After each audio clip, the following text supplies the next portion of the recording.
ಮಧ್ಯಪ್ರಾಚ್ಯದಲ್ಲಿ ಸಂಘರ್ಷ ಮುಂದುವರಿಯುತ್ತಿದ್ದು ಈ ತನ್ಮಧ್ಯೆ ಅಮೆರಿಕದಿಂದ ಎಲ್ಪಿಜಿ ತುಂಬಿದ ಪಿಕ್ಸಿಸ್ ಪಯೋನೀರ್ ಹೆಸರಿನ ಕಾರ್ಗೋ ಶಿಪ್ ಮಂಗಳೂರು ಬಂದರಿಗೆ ಆಗಮಿಸಿದೆ.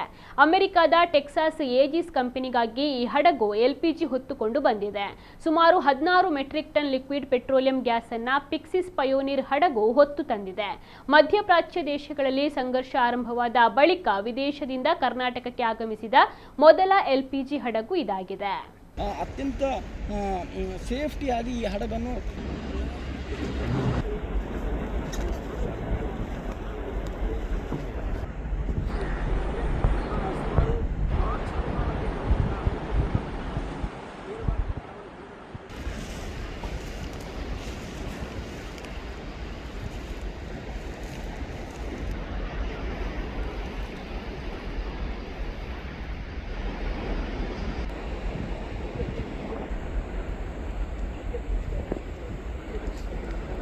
ಕಾರಣ ಅತ್ಯಂತ ಸೇಫ್ಟಿಯಾಗಿ ಈ ಹಡಗನ್ನು